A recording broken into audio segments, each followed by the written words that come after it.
إلى حضرة النبي صلى الله عليه وسلم آمين الكرام خاصة شهد الفاتحة أعوذ بالله من إياك نعبد صراط الذين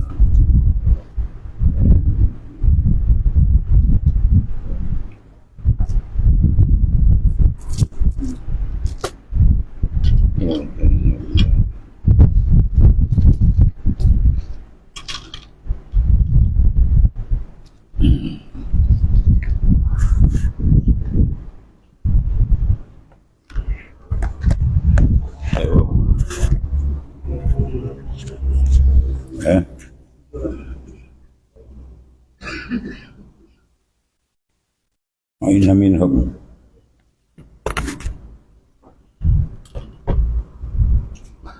أعوذ بالله من الشيطان الرجيم وإن منهم لفريقا يلوون ألسنتهم بالكتاب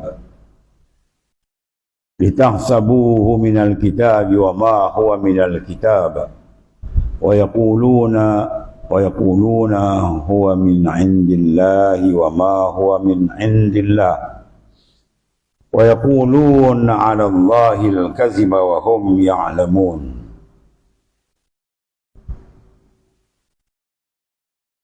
wa inna minhum, sesungguhnya di antara mereka itu disebabkan begitu besarnya kebencian dan rasa permusuhan mereka terhadap Rasulullah sallallahu alaihi wasallam.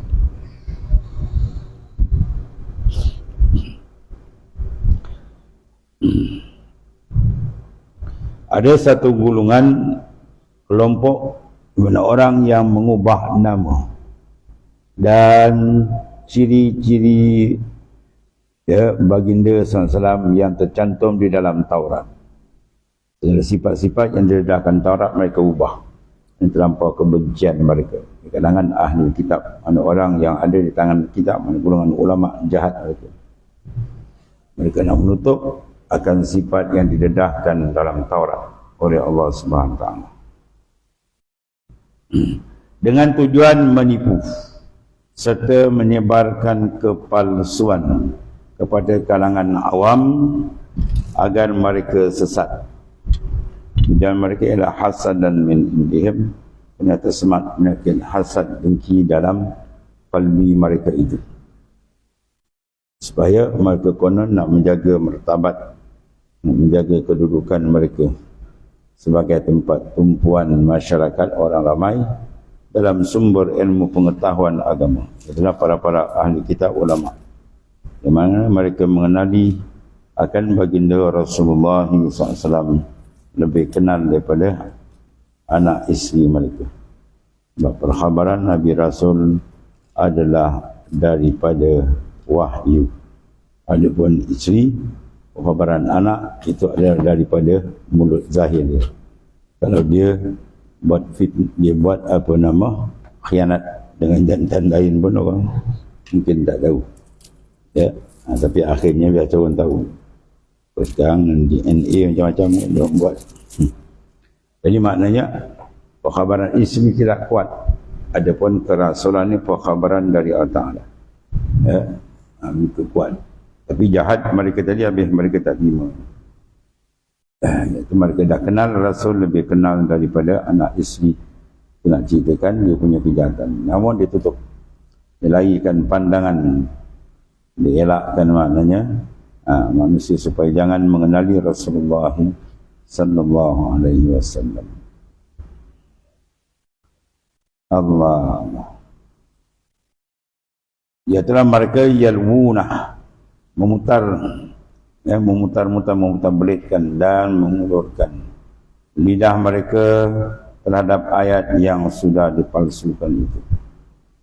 Yang mereka tukar. Dia telah berkitab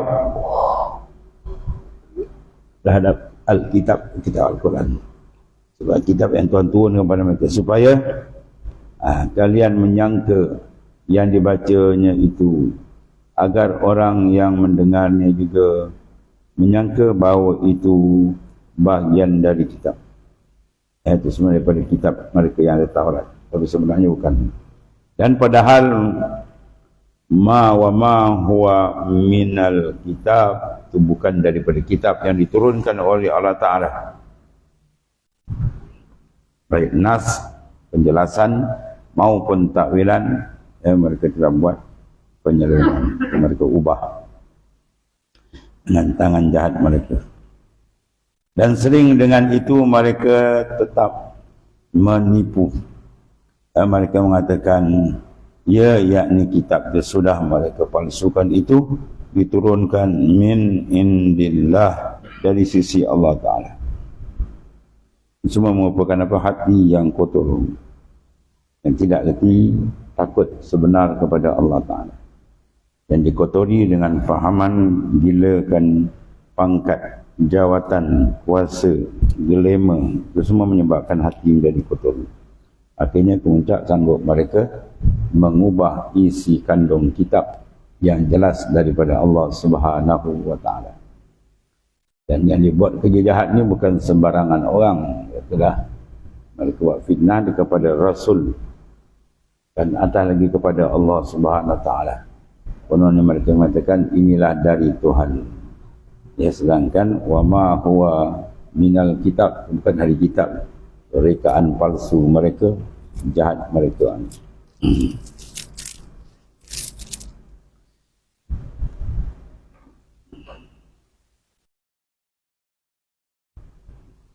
Qala Allah Ta'ala wa ma huwa min indillah, dan padahal itu bukannya dari sisi Allah Subhanahu wa Ta'ala, melainkan daripada jiwa mereka yang busuk tu. Semua punca daripada apa? Jiwa tu. Mana punca daripada hati. Hati bila sudah kotor, hati jadi dia. Akhirnya mereka sanggup mengubah isi kandung wahyu yang diturunkan kepada mereka sendiri. Ini golongan-golongan ahli kita, mana orang yang ada ilmu, yang ada pengetahuan dan pengertian kepahaman terhadap kitab wahyu yang diturunkan itu. Ketika itulah Taurat umpamanya. Jelaskan terang sifat-sifat Nabi akhir zaman dan keyakinan mereka, sehingga mereka sendiri menamakan anak-anak akhir ramai dengan nama Nabi akhir zaman. Diharapkan dari bangsa Bani Israel atau Yahudi jadi Nabi penutup. Tiba-tiba daripada Arab Quraisy, ini mereka terangkat, mereka teruji. Akhirnya mereka melakukan kerja yang sangat jahat, mengubah kitab Allah Ta'ala yang ada pada tangan mereka, yang jelas terang menunjukkan kenabian Rasulullah SAW.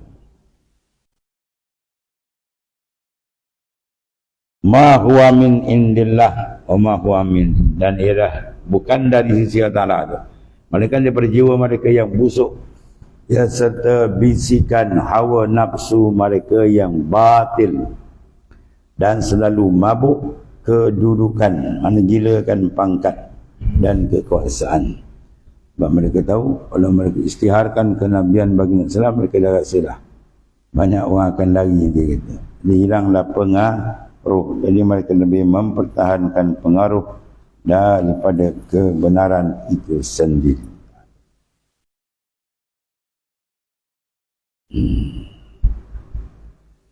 Wa yaqulun, dan untuk menyebarkan kebatilan tu, mereka buat menyebarkan isu. Apa mereka kata?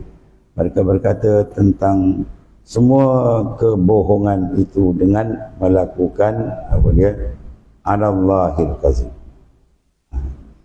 Wa yaqulun alallahi, berkata atas Allah Ta'ala, terhadap Ta'ala. Mereka dusta terhadap Allah Ta'ala. Bermakna mereka tutup tu, memberi khabaran palsu, mereka sendiri menipu. Mereka nak berbohong dengan Tuhan, jawab dia tak selamat. Dan benda telah dipaparkan dengan ayat.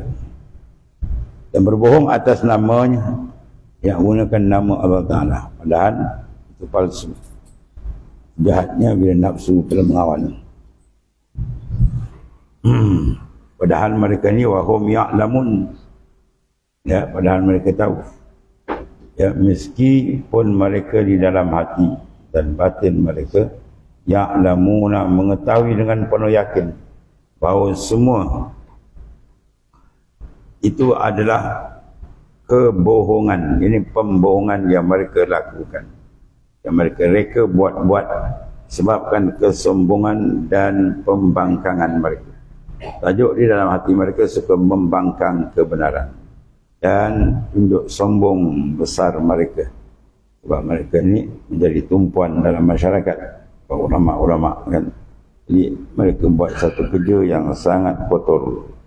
Itulah mereka melakukan kerja menyebabkan manusia terjadi sesat. Mereka tutup kenabian Nabi akhir zaman. Tapi semua didedahkan oleh Allah Subhanahu Wa Taala. Jadi jahat mereka. Allah. Jadi semua itu berpunca daripada kesombongan. Sifat dalam. Ya, perbangkangan, tak setuju, engkar, sifat dalam, semua kalbi. Semua itu kias hati kotor. Ya. Kemudian dengan segala pengakuan mereka atas iman, tauhid, kitab, rasul, serta anggapan mereka bahawa agama dan syariat yang benar hanyalah agama dan syariat mereka. Dan lain semua mereka tak nak pakai. Kemudian para ahli kitab itu pun tidak memenuhi dan tidak mengerti bahawa seorang manusia meskipun ia diutus, diturunkan dan diistimewakan dengan berbagai anugerah agung serta sifat yang indah, ia tetap tidak dapat sama sekali terlepas dari sifat-sifat basyariyah, sifat kemanusiaan biasa. Makan, minum, berkahwin, bekerja biasa, berniaga, itu arat basyariah biasa, sakit, demam, ya. Maka bagaimana mungkin dapat berubah menjadi Tuhan? Dia nak ceritakan kesesatan mereka pula yang mengaku kononnya Tuhan tu ada beranak. Isa anak Tuhan itu bila antara kesesatan itu.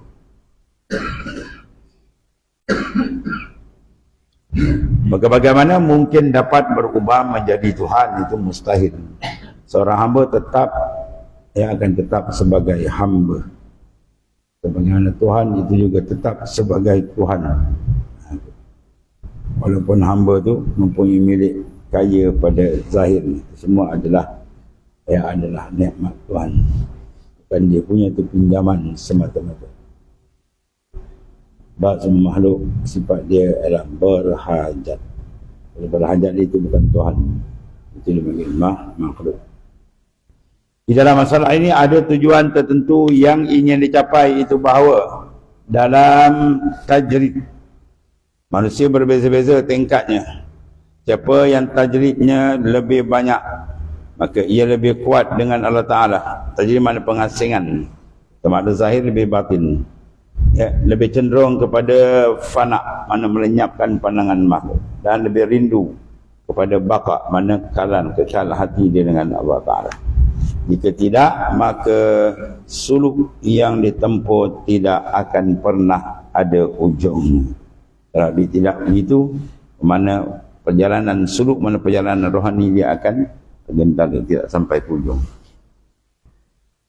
Sebagaimana yang dinyatakan oleh Rasulullah sallallahu alaihi wasallam dan sebuah hadis qudsi yang bersumber daripada Allah Azza wa Jalla, ketahuilah bahawasanya amatlah panjang rindu para abrar untuk bertemu denganku. Demi Allah, apa yang bisa dilakukan hamba. Oleh sebab itu, Isa salawatullahi alaihi, meskipun kedudukannya tinggi di sisi Allah Ta'ala, dan dia dengan pertolongan Allah Ta'ala mampu menunjukkan sekian banyak kemampuan yang dipanggil adil alami yang tiada dimiliki para nabi. Namun dia sama sekali tidak mungkin terlepas dari basyariyah, sifat kemanusiaan. Tetapi orang-orang kafir menyatakan bahawa ia Isa telah terlepas dari basyariah. Itu bohong. Dia letakkan ketuhanan kepada Nabi Isa. Itu adalah satu pemalsuan sebab sifat-sifat makhluk jelas pada Nabi Isa alaihissalam. Habis.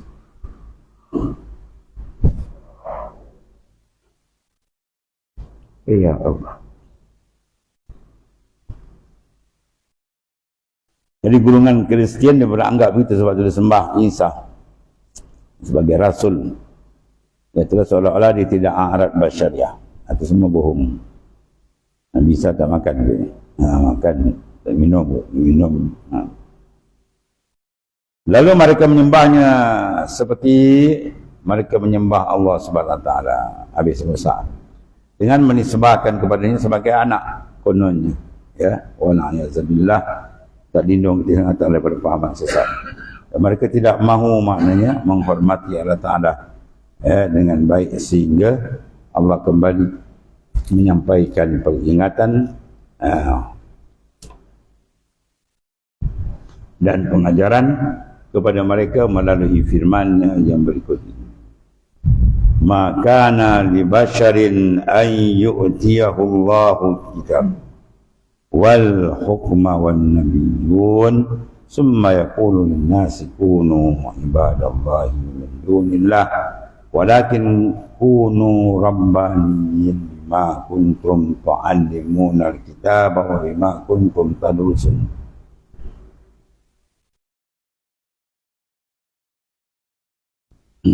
Mana tidak wajar, tidak baik dan tidak dibolehkan, tak dibenarkan bagi seorang manusia yang Allah Ta'ala istimewakan dengan risalah kerasulan dia dan kedudukan sebagai wakil Allah Ta'ala, tak boleh apa?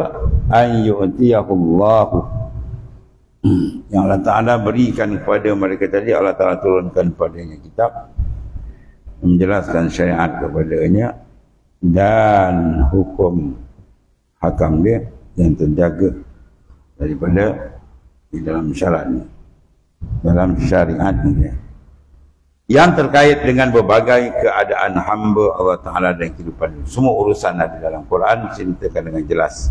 Ya, bahawasanya semua tu ada jawapan dalam Quran. Pada suruh masuk dalam Islam secara sumur dan lengkap.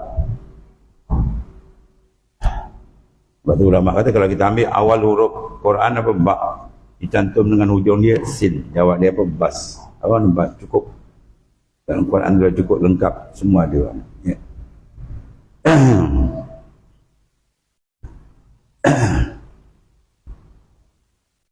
Dan Allah Ta'ala berikan kepadanya, Allah Ta'ala turunkan padanya Alkitab yang menjelaskan syariat ya kepadanya dan hukum yang terjaga di dalam syariat yang terkait dengan berbagai keadaan hamba antara kehidupan dunia. Macam-macam masalah semua Quran dijelaskan ya.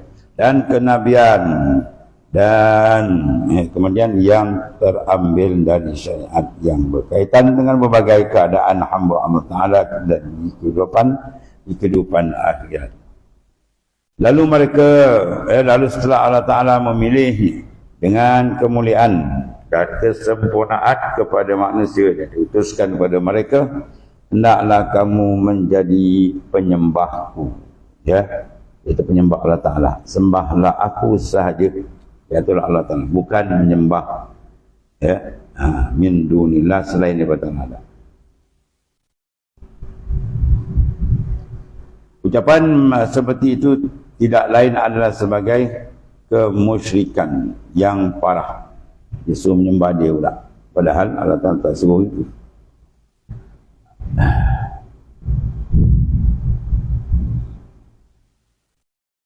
Mana tadi?